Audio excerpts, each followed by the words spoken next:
What is going on, Cultivate family? I hope you are doing good wherever it is that you're listening to this from today. I had a week off last week because I was in the studio starting work on my solo record for Louis. I'll pop the handle in the notes if you want to check out my music alter ego.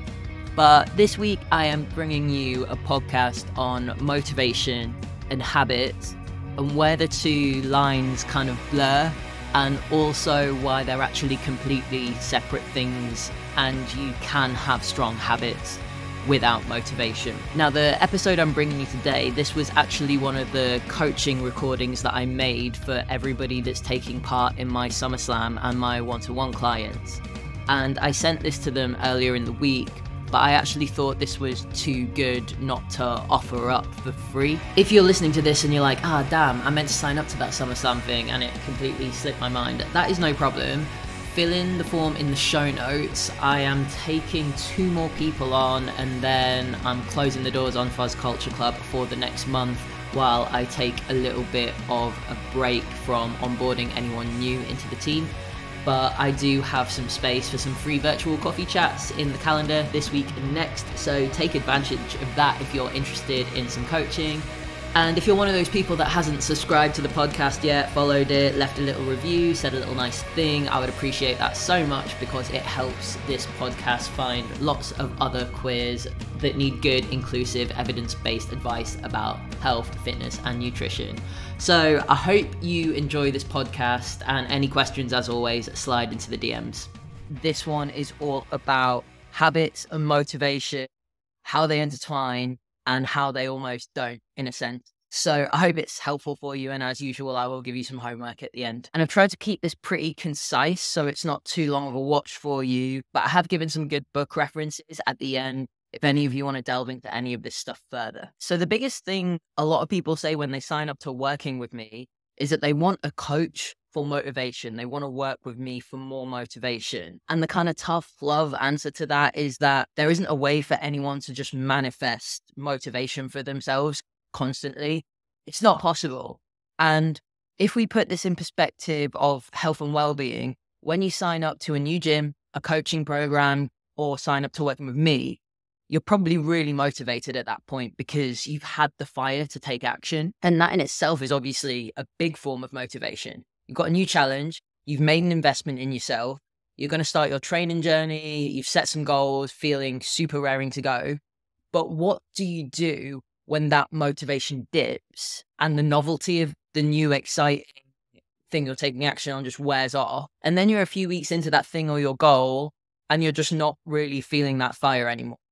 You don't have the same get up and go every day that you maybe did in the first few weeks. Now, this can apply to absolutely anything: habits, nutrition, training, any like creative hobbies or practices that you do, any work stuff. So if we take your first week of coaching, you might hit all your workouts. You might even hit all your workouts in your first month of coaching. You might tick off all your habits and you might have made an effort with your well-being habits. So you've started off strong and you're feeling really, really good about yourself. But there will inevitably come a point where you wake up and you just can't be asked. You don't want to go to the gym. You don't want to acknowledge your self-care habits. You just don't feel any sort of drive or fire or motivation to do them. Now, before I go any further, let me remind you, this is totally normal. There is not a person on this planet that wakes up every day of their life motivated. And if they say they are absolutely lying to you, cough, cough, just social media influencers. Now, the reason this is so important for us to talk about and acknowledge is because if you can preempt a dip in your motivation, you can just recognize it for what it is. You can normalize it, and then you won't end up shaming yourself or telling yourself you've let yourself down when you aren't feeling super motivated, because it's totally normal. Just like dips in our mental health, we also have dips in our motivation. But what we can do is ensure that we are set up to give ourselves the best chance of showing up for ourselves on the days where we least feel like it. I want you to think about a job or going to work. You definitely don't only do that when you're motivated. You go because it's your livelihood. You need the paycheck. It would be great if we didn't, about capitalism. And although health, fitness, well-being, it may not be your income, but it is your long-term health, your mental, your physical well-being. So although we may not be able to train every day, to practice self-care every day, eat all of our greens, hydrate optimally every single day, we should still be trying to tick those boxes at a rate that serves us and works for us to keep us well, to keep us feeling good, even when we're not motivated. There is purpose for doing those things. So how do we do all of that? If you're working with me right now, one-to-one, or you're in the Summer Slam, you are already closer to this than the majority of most people. And that's not me trying to sound like super elitist about Fuzz Culture Club, but the focus in this coaching is on making this stuff easy for you to do. My job is literally just helping people with that day to day. You have your workouts program for you, you have a habit tracker, you have weekly accountability, all in one app in your pocket. And you have also all had the space to think and map out your goals and figure out what habits you need in your life as a baseline to feel good in your mind and body. And potentially a lot of people don't give themselves the space to do that, but you've had that. So you're already head and shoulders above a lot of people that don't give themselves that time because they maybe don't recognize how important it is. And that's okay. Actually sitting down and mapping this stuff out is the first step. And you've already done that, which is amazing. You've done the hard bit. Now what we need to do is think about how we're going to tackle those days where we just feel a bit crap and unmotivated to do our planned workouts or our well-being and nutrition habits. And it isn't always just a case of having more discipline or being a bit harder on yourself. And I definitely do think there is a place for tough love and discipline in a sense, but not in a self-loathing way. We don't do self-loathing here. We do self-compassion. And one thing that I hear a lot from people inquiring about working with me, or maybe some of my clients when they start out, is I just need to be a bit more disciplined next week to get that done. But it's really hard to actually do that for yourself if you don't know how to approach your low motivation days. And for a lot of folk, it's not actually about being more disciplined. It's actually just about making it a bit easier and accessible for yourself, whilst also being flexible and giving yourself a bit of grace because we're all human. So the main thing that I want us to go through is a formula that we can use for our low motivation days. And that formula is P.A.S. I made a nice little acronym just so it's easy for you all to remember. So P.A.S is a 4-step formula. The first step of that formula is to pause and check in with yourself. We love a pause here. I did a whole podcast on it once if you want to listen to it. But when you're not feeling motivated, when you can't be asked to do something, the first thing we're going to do, pause, check in with ourselves. We're going to recognize that we're not feeling motivated. We're going to ask ourselves, what does my mind and my body need today? And if the thing that you need isn't the thing that you feel motivated to do, we want to then remind ourselves of what our whys are for doing that thing. So for those of you that have done goal setting exercises or the SummerSlam workbook with me, you'll know that we are really intentional and have purpose for any habits that we want to have in our life long term. And we think about the reason we want to do them. We think about how they're going to make us feel. The reason we do that is because on days like this, we can revisit those, whether they're in a journal or a note in your phone, or they might be in your app if you work with me. Remind yourself of what your why is for doing that thing. And if that's the thing that your body or your mind needs today, then reminding yourself of the why is the first step of getting you to do it when you don't feel motivated. The second step is to allow flexibility for yourself. Do you need to adapt your plan or schedule? Are there things you might want to prioritize or rearrange because of the way you're feeling? Is it better to do the thing that you're not motivated to do today? Or do you want to rearrange it to another day and that won't necessarily mess with your plan for the rest of the week? If you aren't feeling motivated to go and train at the gym and there's another day that you can do it, then there is no harm in rescheduling that. If you've checked in with yourself and you think, yeah, I'm better off not training today.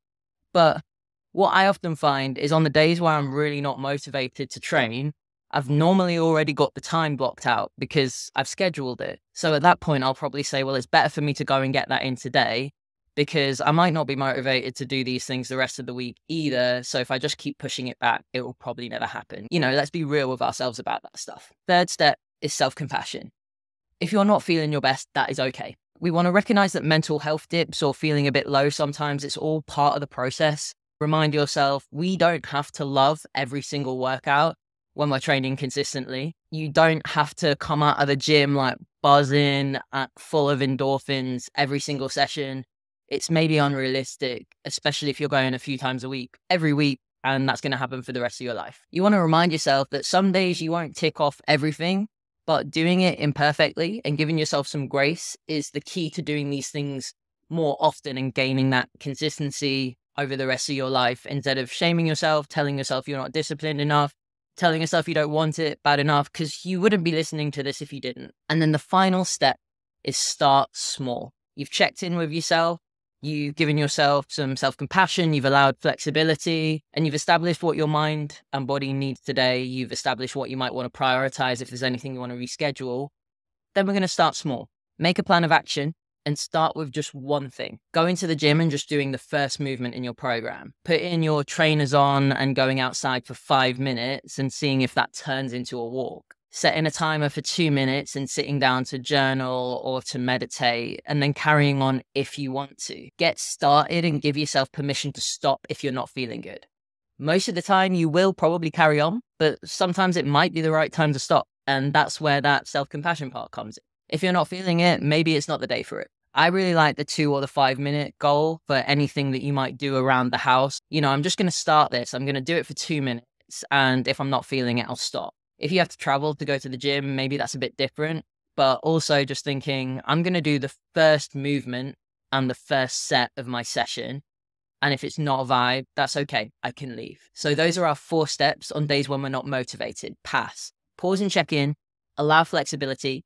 Practice self-compassion and start small. Now, I want to finish off with a little bit of chat about our mindset with our habits and our behaviors, because it's talked about a lot. It's a bit of a buzzword, habits. We know that small habits can build up and make undeniable differences in our lives over time. But when we're in the thick of it and don't necessarily see an end goal, that can be when we start to dip, when we start to lose motivation. And the key with your habits is to focus on the process instead of the end goal, because that means that you can just adjust as you go. And it also means you can change your path if you want to, the flexibility part, without it feeling super overwhelming or like you're really veering off course of something you intended to do and put a lot of pressure on yourself to do. The other mindset shift here that's really important is that if you're pursuing a habit for long-term change, it's not just a product of the actions that you do, it's also a product of your identity and your environment. And for some of us, that means our identity and our environment may have to change, which doesn't have to be a bad thing by any means. It can be a really positive thing. I want you to think of the person that you want to be, living in line with your morals and your values. How do you want to feel? What do you want your life to look like? And what health-seeking behaviors and habits and practices does that person need in their life to feel great and to thrive and to get where they want to be? Be that person. If you want to run a marathon, you have to be a runner first. If you want to get strong, then you have to lift weights first. Think about being the thing that future you needs. Then moving on to designing our environment to support our habits and behaviors. If you want to eat more protein or vegetables, make sure you got it in the house. If you want to journal or meditate, make a space for yourself where you can purposefully sit and do that. If your gym vibe feels a bit toxic and you don't enjoy being there, it doesn't make you feel fired up, it's not a nice environment, check out another space, see if the vibe there is better and it feels like a better fit for you. If all you're seeing on social media is fitness influencers promoting supplements and detoxes and that's not your flavor, unfollow them and follow creators that have similar values to you. You're changing your environment to suit what you want your life to look like. And sometimes that can also involve the people that we surround ourselves with as well. And obviously that can be a lot more personal and harder to tackle, but still something to think about. Then the final mindset tool with our habits and behaviors, I want you to think about a 1% rule. You might have heard this theory spoken about before. It's a pretty popular one, but don't focus on getting amazing at something instantly. And then when it doesn't happen, become deflated and unmotivated, because most of us can't try something for the first time and be amazing at it. Just aim to be 1% better each day, or think about just moving the needle a little more forwards when you can. If you're only getting 1 portion of vegetables in a day, maybe you can just aim for 2 and then not get disheartened when you don't have 5. And the 1% rule also ties into having that all or nothing mindset. You don't have to be 100%, just try and be 1. Start small, move that needle closer. So to sum up, Most people don't want to hear this, but motivation is really, really overrated. It's like a flaky mate that you can't rely on if you're in a tough spot. Like, they might be great on a night out, but if you like broke down on the side of the road, you couldn't actually rely on them to answer the phone to show up when you needed them the most. So instead of relying on motivation that's going to come and go, it's better that we build an environment to make things as easy as possible for ourselves. So on the days where it gets really hard and we don't feel motivated, we can still show up. So an example would be getting your gym clothes ready the night before if you want to train in the morning, because that's just getting rid of an obstacle to exercise. It's not about motivation. It's about convenience. The clothes are there. All you got to do is put them on and go. You might leave your journal and a pen on your bedside table. So every night when you get into bed, it's easy for you to reach for it and just start. Just make that 2-minute start and see if you want to continue. If you block out time to train in your calendar and plan your work or your socials around that, and you follow a workout plan, you then don't need to figure out what to do or what time to go because you planned it in advance. The intention is set.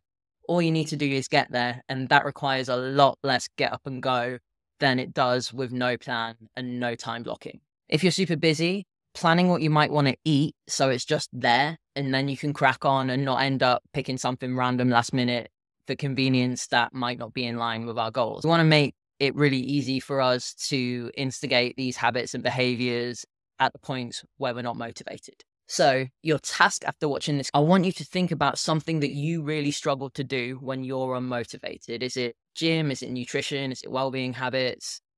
And how are you going to make this a little more easy and accessible for yourself to do on the days where you don't feel like it? For me, I often won't ever be motivated to do my injury rehab. So on those days, what I do is I schedule it into supersets in my workouts. So if I'm doing some bench press and I'm resting for 2 minutes, I'll do my ankle and calf rehab in the rest period because I'm just sitting around resting anyway. I'm working a different muscle group and it just makes it more accessible. If I'm on a rest day, I'll leave a resistance band next to my couch. So if I'm winding down at the end of the day, watching a bit of TV, I can just do my rehab in front of the TV and it gets done. And then I think about my why. I remind myself that I've got a marathon coming up, which is a big goal. It's important to me. And to be able to run that marathon, I need to do the rehab or I won't get there and I'll get re-injured. So what is that for you? And then finally, some book recommendations for anyone that wants to dive a bit deeper with forming like behavior changing habits. So the most popular one that you've all probably heard of is Atomic Habits by James Clear. Absolutely phenomenal book. Definitely think everyone should read it. It's awesome. The only thing that slightly frustrates me about it is that the main example he uses through the book to form a solid habit is weight loss. And I find that a bit annoying, but the book itself is so helpful. It's absolute gold. Then there is another book that is a lot shorter. It's called The Dip, and that is by Seth Godin. So this is a super short book. It's like 70 pages long. And it goes into detail about something called the dip, which is essentially like a temporary setback that you can eventually work to overcome, and how to recognize if you're in a bit of a dip and if that is worth pushing through or if it's worth quitting. So this can be quite helpful for recognizing like habits and behaviors that you may be forcing yourself to do. They're not happening, but do they actually serve you? And it can also apply to like career progression as well. And it's super short, super easy read. And then lastly, when it comes to like more the psychology and the actual neurological reasons for behavior change, there's a new book called Rewire by Nicole Vignola. So the purpose of the book is to control how you react to any life situation, like overcoming negative self-talk, self-limiting beliefs, managing stress, and achieving better mental well-being. And there's quite a lot of talk about motivation and habits within that and behavior change as well. It helps you to understand self-sabotage habits, which I'd argue is so helpful because a lot of us have them and don't realize. It talks a lot about negative beliefs that might be holding you back. And then she goes into the science of neuroplasticity, like methods for changing behavior patterns. So if you're a little bit nerdy about the stuff like me, then you'll love that one as well. Hell yeah, I hope that was helpful for you all. I hope you have an awesome rest of the week and I'll catch up with you next time. That is me out. Take it easy, everyone. Bye.